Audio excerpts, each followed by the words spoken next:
En 1941, el imperio de Hitler cubría Europa desde el extremo occidental del continente hasta el este.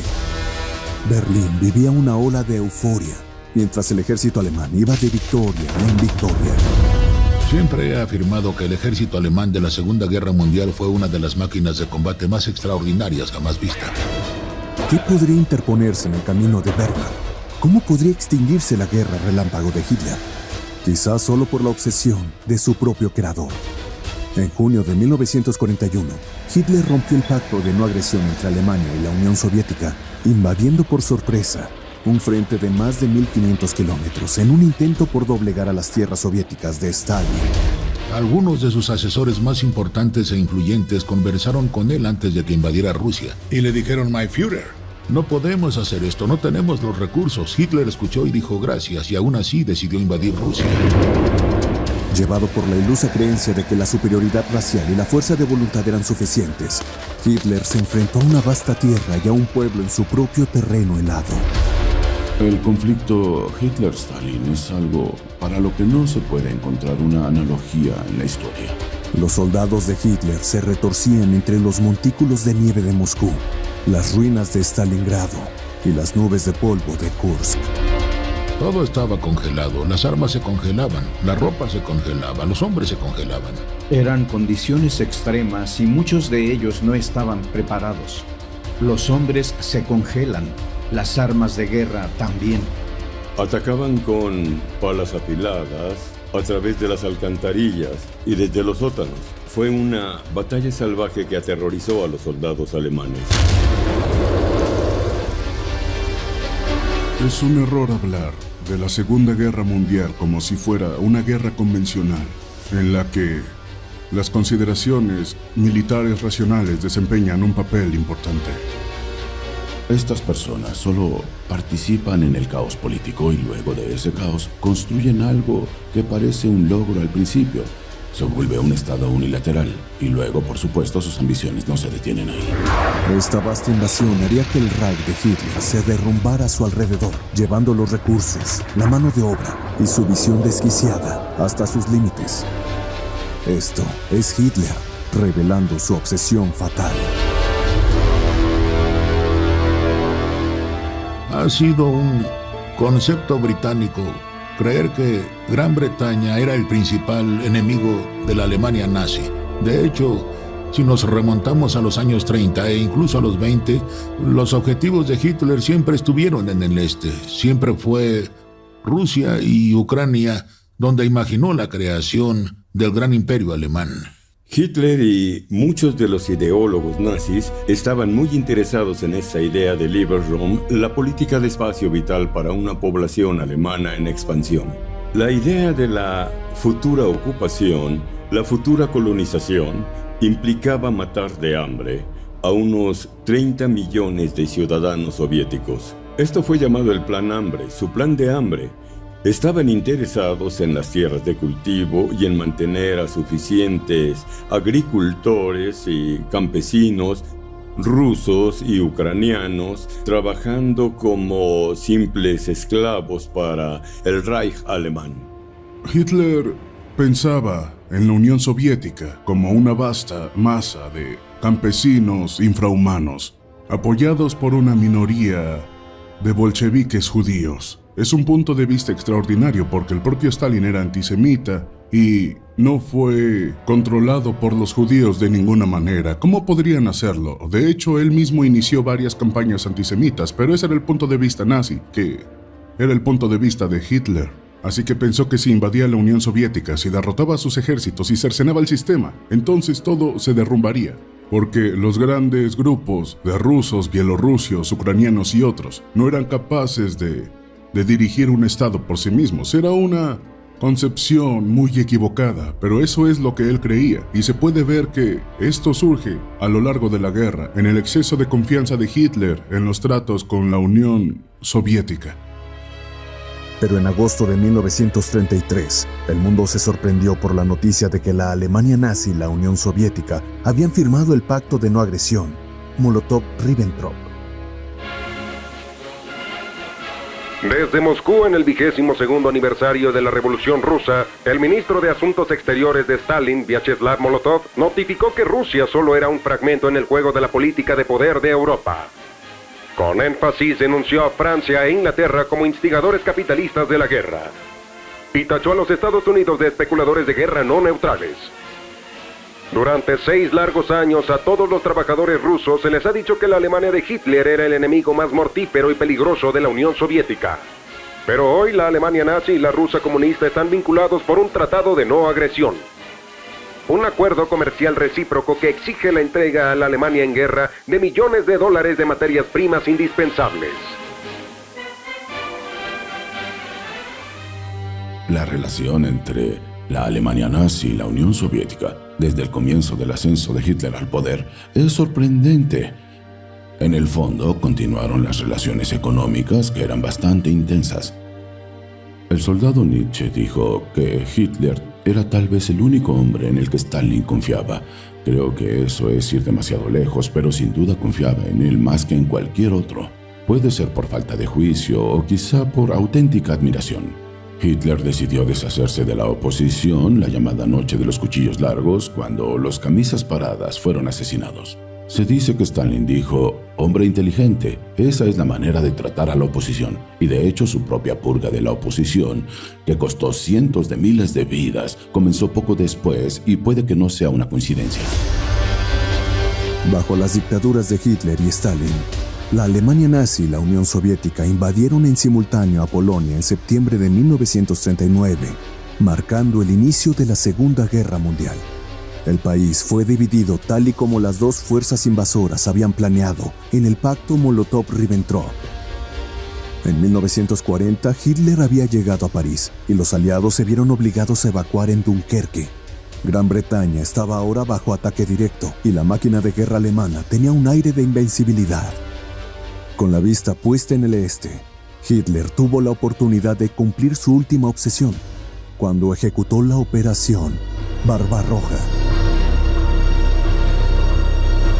Desde el punto de vista práctico, las fuerzas armadas alemanas, que en este caso eran el ejército y la fuerza aérea, vieron pocos problemas en ello. Era el tipo de campaña que sabían con certeza que podían ejecutar.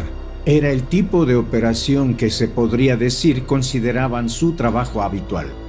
Este no fue el tipo de dilema con el que se encontraron el verano anterior, cuando al enfrentarse al Reino Unido, la mayoría de los oficiales superiores sabían que aunque la Fuerza Aérea ganara la batalla de Inglaterra, atravesar el canal sería algo inviable, lo que fue muy frustrante para estos hombres, pero ahora todo lo que tenían que hacer era cruzar una frontera internacional. Y ese era el tipo de cosas que solían hacer. Usaban armas de guerra terrestre de alta intensidad, llamada la División Panzer, que es capaz de hazañas sin precedentes en el campo de batalla. Los agentes alemanes trabajaron durante semanas dentro de las filas del ejército ruso, varias semanas antes de la invasión. Y el hecho de que los rusos se enteraran de esto y se lo comunicaran a Stalin fue lo que hizo increíble que Stalin no creyera esta información. Incluso se negó de forma rotunda a permitir que se tomaran precauciones en las zonas de avanzada. Hitler había logrado engañar a Stalin, lo cual era algo increíble, pues Stalin era uno de los mayores embaucadores de la historia y sin embargo cayó en la trampa de creer que este pacto nazi-soviético iba a funcionar. Entonces, cuando Hitler comenzó a enviar aviones sobre la frontera, Stalin pensó que esto era parte de una táctica de negociación para obligar a la Unión Soviética a pagar más en el pacto. Ellos no sabían de estos enormes preparativos, solo de la concentración de tropas, pero se podían ver desde el Báltico hasta el Mar Negro enormes concentraciones de tropas, en muchos casos escondidas en áreas dentro del bosque. Pero Stalin creyó la historia de que era para evitar el bombardeo de Gran Bretaña y por eso habían sido enviados al este. Y entonces, cuando las primeras unidades alemanas barrieron la frontera y algunas de ellas hicieron señales a los guardias fronterizos del otro lado para conversar, Estos guardias fronterizos se acercaron a ellos y fueron abatidos. Los alemanes los acribillaron. Los rusos fueron tomados por sorpresa. Fue más dramático que lo vivido por los estadounidenses en Pearl Harbor meses más tarde. Pero en las zonas de avanzada rusas se había prohibido tomar cualquiera de las precauciones que podrían haber tomado. Si hubieran aceptado todas las advertencias que recibieron, el mariscal Zhukov había alertado a Stalin, la inteligencia soviética había alertado a Stalin, y Stalin se negó por completo a creer esto. Recibió muchas advertencias tanto de los británicos como de los estadounidenses, pero seguía pensando que era una provocación inglesa para que luchara contra los alemanes. Se le hizo muy difícil decidir qué hacer, pues al comprenderlo ya se encontraban bajo fuego, y fue una de las razones por las que hubo tal caos y tal pánico en el Estado soviético. La Operación Barbarroja sería la mayor campaña militar de la historia. La gran escala de la lucha y la brutalidad de la guerra resultó ser el punto de inflexión de la Segunda Guerra Mundial.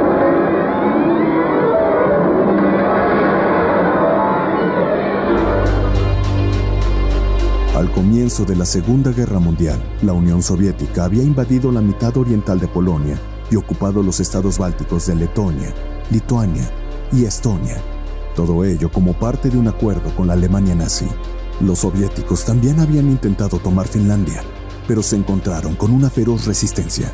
En junio de 1941 se encontraban a la defensiva cuando Hitler rompió el pacto de no agresión y las fuerzas alemanas avanzaron hacia Polonia, controlada por los soviéticos, y más allá. Occidente nunca tuvo buenos agentes en las grandes esferas del poder en la Alemania nazi durante la guerra. Stalin tenía importantes fuentes, y estas fuentes estuvieron meses antes de la invasión advirtiendo a Moscú de que esta invasión se acercaba. Pero aún así, y a pesar de todo, Stalin se negó a aceptar esto, y por lo tanto todas sus fuerzas en las zonas de avanzada y sus aviones fueron destruidos, cientos de aviones soviéticos destruidos. En las primeras horas, los pilotos alemanes, que habían tenido que luchar por sus vidas durante la campaña en Francia, no podían creer lo que estaban viendo. No podían creer que estaban ahí, volando sobre los campos de aviación rusos, donde estaban todos estos aviones rusos alineados en filas para que ellos los ametrallaran y bombardearan. Las tropas, por supuesto, eran un blanco fácil para las divisiones alemanas que avanzaban en el asalto. No podemos olvidar que el Ejército Rojo estaba desmoralizado.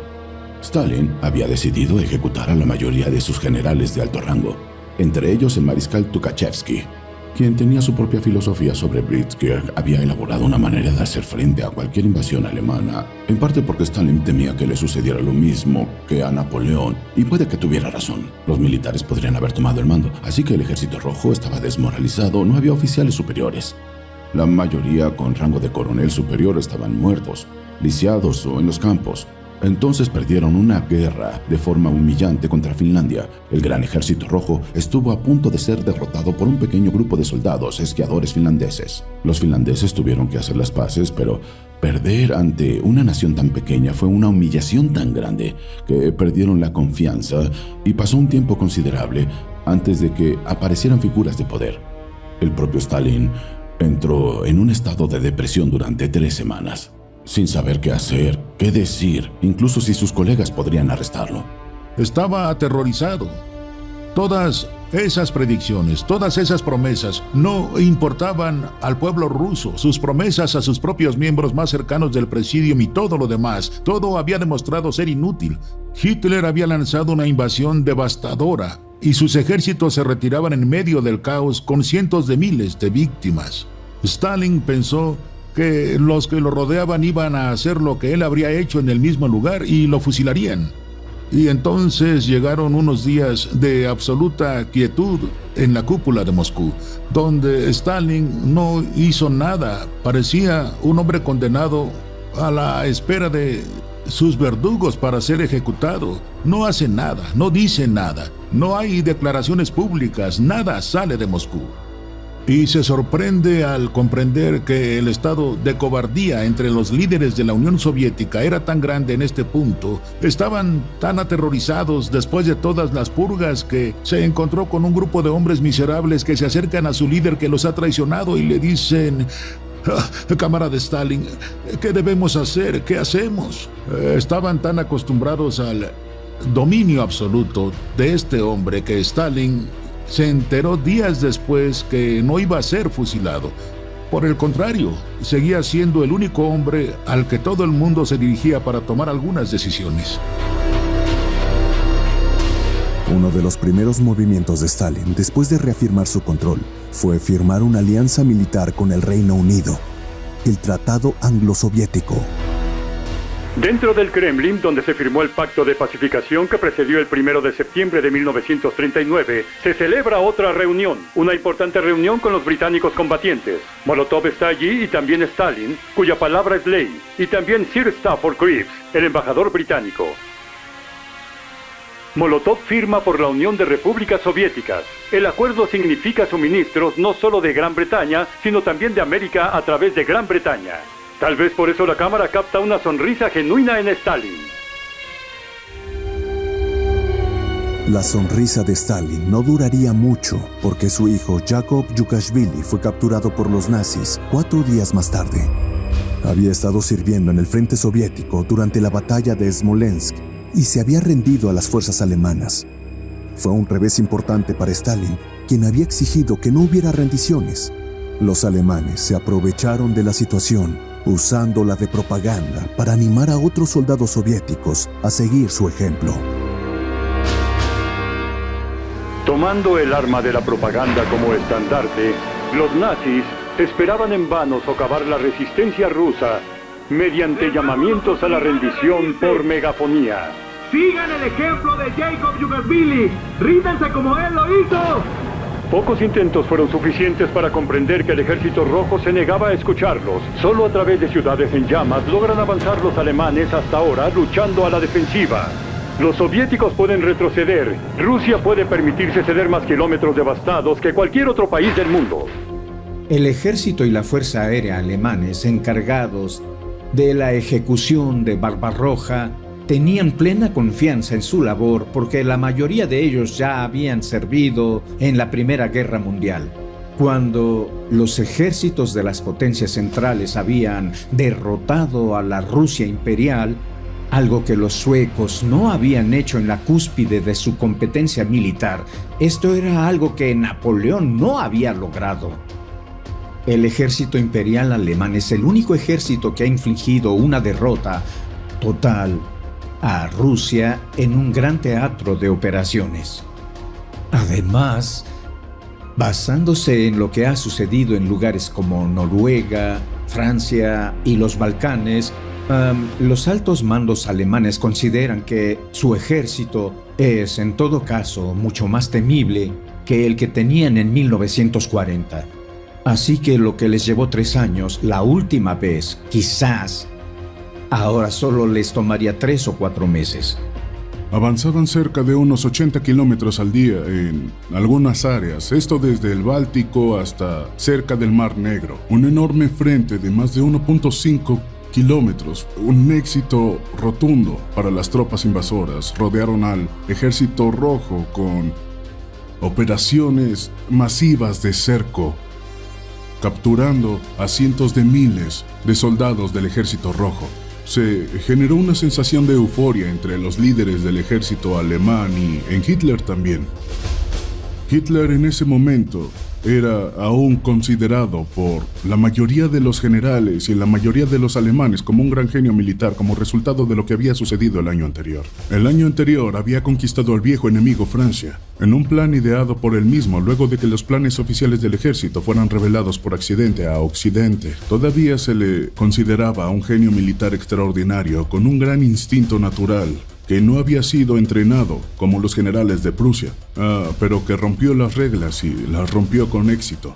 Así que hubo una gran sensación general de una gran euforia durante junio y julio de 1941. Cuando la invasión comenzó, eran optimistas. Se puede saber esto por las cartas enviadas a casa. Muchos eran optimistas pensando que serían un par de semanas. De hecho, a muchos de sus oficiales les habían dicho, podrás irte de permiso en septiembre. Hitler inventó esta frase, patea la puerta y toda la estructura podrida se derrumbará. Pero eso fue No iba a ser tan fácil, incluso durante las primeras semanas, los soldados luchaban contra ellos en pequeños grupos, cuando la expectativa era que todos se rindieran desde el comienzo. Algunos rusos resistieron con una determinación impresionante, lucharon hasta la muerte, se llevaron un número asombroso de alemanes con ellos. Eran muertes aisladas en principio, pero eso cambió. Entonces algunos oficiales alemanes notan esto, notan la ferocidad con la que en medio de todas las rendiciones en masa algunos rusos comprometidos luchaban.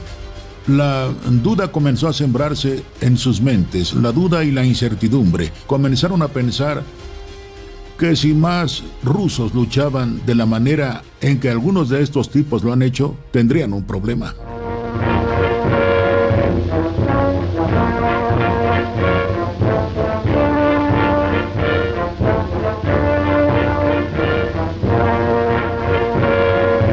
Estas imágenes históricas son el primer registro de la batalla de Rusia, la defensa de 180 millones de personas contra la todopoderosa división Panzer de Hitler. La película fue realizada durante las primeras semanas de la guerra por camarógrafos del ejército ruso en la línea de combate.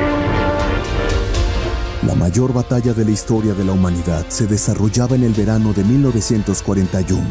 La Unión Soviética sufrió enormes pérdidas, pero su increíble resistencia acabaría siendo decisiva en el resultado de la Segunda Guerra Mundial. Con el despliegue de la Operación Barbarroja, todo el panorama de la Segunda Guerra Mundial había cambiado. Alemania luchaba tanto en el frente occidental como en el oriental, y Gran Bretaña ahora tenía un nuevo y formidable aliado.